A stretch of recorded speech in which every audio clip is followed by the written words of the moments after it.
तो हर सुबह वही अलार्म का बजना, जल्दी जल्दी तैयार होकर काम पर भागना और फिर महीने के आखिर में सैलरी आते ही अकाउंट का बिल्कुल साफ हो जाना। क्या ये जाना पहचाना लगता है? यही तो है वो दर्दनाक चक्र जिसे हम सैलरी का जाल कहते हैं। आज के इस विश्लेषण में हम ठीक इसी बारे में बात करने वाले हैं। हम समझेंगे कि कैसे कोई भी इंसान अपनी मानसिकता को थोड़ा सा बदलकर इस जाल से हमेशा के लिए बाहर निकल सकता है और खुद के लिए एक मजबूत सिस्टम बना सकता है।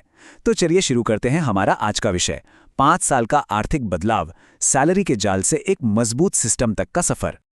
अब जरा रुकिए और एक पल के लिए सोचिए, क्या जिंदगी का बस यही एक मकसद रह गया है कि बस ईएमआई चुकाते रहो और हर महीने के बिल्स भरते रहो? सच में अगर अगले 30 या 40 साल भी बिल्कुल इसी तरह इसी भागदौड़ और तनाव में निकल गए तो क्या इसे वाकई जीना कहेंगे? इंसान पूरी उम्र एक मशीन की तरह काम में लगा रहता है, बिना ये सोचे कि क्या इस अंतहीन लूप से बाहर आने का कोई रास्ता है भी या नहीं। ये सवाल हमें ये सोचने पर मजबूर कर देता है कि क्या जिंदगी सच में बस इसी चक्की में पिसने के लिए बनी है या सच्ची आज़ादी का कोई और रास्ता भी मौजूद है। देखिए, एक आम नौकरी पेशा इंसान का रूटीन कैसा होता है। सुबह अलार्म बजा, उसके बाद दिन भर की थका देने वाली मेहनत, फिर महीने के आखिर में थोड़ी सी खुशी मिलती है सैलरी देखकर, और अगले ही दिन सारे पैसे बिल और उधारी में छूमंतर। ये चक्र इंसान को इतना थका देता है ना कि कुछ नया सोचने या अपने भविष्य को बेहतर बनाने की योजना बनाने का समय ही नहीं बचता। ये एक ऐसा जाल है जो हर महीने खुद को दोहराता है और लोग बस जैसे तैसे अपना खर्च चलाने में ही उलझ कर रह जाते हैं। हम सबको ना बचपन से ही समाज द्वारा एक बनी बनाई स्क्रिप्ट पकड़ा दी जाती है। अच्छे नंबर लाओ, एक सुरक्षित सी नौकरी पकड़ो, पूरी जिंदगी मेहनत करो और फिर बुढ़ापे में रिटायर होकर आराम करो। पर पता है इस स्क्रिप्ट में सबसे बड़ी खामी क्या है? जब तक रिटायरमेंट का समय आता है ना, तब तक जिंदगी के सबसे बेहतरीन और ऊर्जावान साल तो हम पहले ही ऑफिस में बिता चुके होते हैं। सोचिए, जब जिंदगी को एंजॉय करने का सबसे अच्छा समय था तब हम सिर्फ काम कर रहे थे, और बाद में जब बुढ़ापे में समय मिलता है तो वो ऊर्जा और संभावनाएं ही नहीं बचती। तो अब बात आती है कि इसका समाधान क्या है। यहां हम दो बिल्कुल अलग विचारधाराओं की तुलना कर रहे हैं।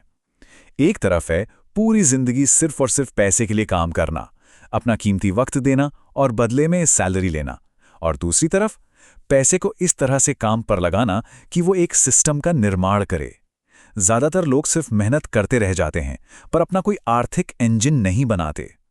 जो लोग सच में आर्थिक आज़ादी हासिल करते हैं वो सिर्फ समय बेचकर पैसा नहीं कमाते, वो एक ऐसा सिस्टम तैयार करते हैं जो उनके सोते समय भी उनके लिए संपत्ति बनाता रहता है।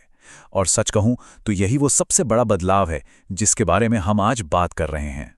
इस कॉन्सेप्ट को और अच्छे से समझने के लिए चलिए प्रकृति से एक बड़ा ही कमाल का उदाहरण लेते हैं, चीनी बांस के पेड़ का।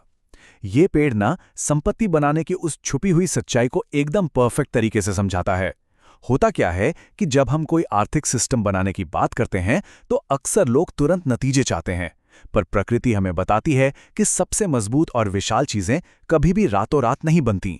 चलिए देखते हैं कि इस पेड़ की कहानी हमें पैसों के बारे में क्या सिखाती है।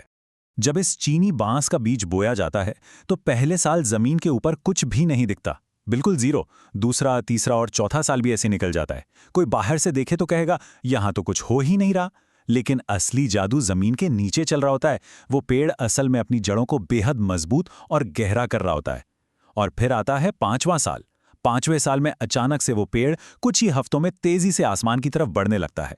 संपत्ति के निर्माण भी ना बिल्कुल ऐसा ही होता है। शुरुआती सालों में कोई बड़ा बदलाव नजर नहीं आता क्योंकि उस वक्त आपकी आर्थिक नींव मजबूत हो रही होती है। तो यहां सबसे बड़ी चुनौती क्या है? इंसान की अपनी अधीरता ही उसके फेल होने का सबसे बड़ा कारण है। जैसे बांस के पेड़ को बढ़ने में वक्त लगता है, वैसे ही निवेश और सिस्टम को भी समय चाहिए होता है। पर हमें तो सब कुछ अभी चाहिए। अगर 6 महीने में पैसा 2 गुना नहीं हुआ या कोई बड़ा बदलाव नहीं दिखा तो लोग हार मान लेते हैं, सिस्टम बदल देते हैं या सीधा प्लान ही छोड़ देते हैं। और परिणाम क्या होता है? वे वापस उसी पुराने चक्कर में, उसी सैलरी वाले जाल में फंस जाते हैं जहां से उन्होंने शुरुआत की थी। इस अदृश्य विकास के समय टिके रहना ही सबसे बड़ी परीक्षा है। और यहीं पर कंपाउंडिंग का असली महत्व सामने आता है। देखिए, कंपाउंडिंग केवल गणित का कोई फॉर्मूला नहीं है, ये असल में धैर्य का एक अनुशासन है। ये ठीक उसी चीनी बांस की तरह काम करता है। शुरुआत में जब कोई अपनी कमाई का एक छोटा सा हिस्सा लगातार निवेश करता है तो उसे कोई खास फर्क महसूस नहीं होता, जिंदगी पहले जैसी ही लगती है। लेकिन समय के साथ वो छोटी रकम खुद ब खुद बढ़ने लगती है और उसका विकास घातांकीय यानी एक्सपोनेंशियल हो जाता है। जो लोग इस शुरुआती अदृश्य विकास के दौरान हिम्मत नहीं हारते, अंत में सबसे बड़ा लाभ वही उठाते हैं। अब एक बहुत बड़ा भ्रम है जो समाज में फैला हुआ है।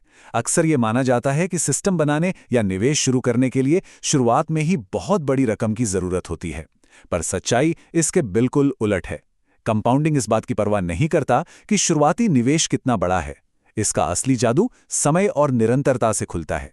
रकम भले ही छोटी हो, पर अगर उसे लंबे समय तक बिना रुके बढ़ने दिया जाए तो वो एक विशाल सिस्टम बन सकता है।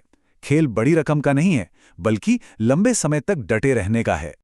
और इस रास्ते में एक सबसे आम बहाना जो हम सब ने कभी ना कभी सुना होगा, जब मेरी कमाई ज्यादा होगी ना तब मैं निवेश शुरू करूंगा। ये खुद को दिया गया एक बहुत बड़ा धोखा है। एक कड़वी सच्चाई बताऊं, जो इंसान अपनी छोटी कमाई में से कुछ पैसे अलग रखने की आदत नहीं बना सकता, वो इंसान बड़ी कमाई होने पर भी कभी निवेश नहीं कर पाएगा, क्योंकि समस्या पैसे की कमी नहीं बल्कि आदत और मानसिकता की है। आदत आज और अभी बनानी पड़ती है, चाहे रकम कितनी भी छोटी क्यों ना हो। चलिए अब देखते हैं कि इस 5 ईयर सिस्टम को असल जिंदगी में लागू कैसे करना है। इसके 4 बहुत ही स्पष्ट कदम हैं। पहला, हर महीने अपनी आय का एक छोटा हिस्सा अनिवार्य रूप से अलग रखने का नियम बना लें। दूसरा, और जो सबसे मुश्किल भी है, उस अदृश्य विकास के दौर में पूरा धैर्य बनाए रखना जब आपको लगेगा कि कुछ खास नहीं हो रहा है। तीसरा कदम, बीच में ही पैसा निकालकर उसे दिखावे वाली चीजों पर खर्च करने की गलती कभी मत करना। और चौथा, इस सिस्टम को अपने आप चलने देना। जब यह सिस्टम बिना किसी अतिरिक्त मेहनत के खुद ब खुद बढ़ने लगता है, तभी असली आज़ादी की शुरुआत होती है। इन सभी बातों का निचोड़ क्या निकलता है?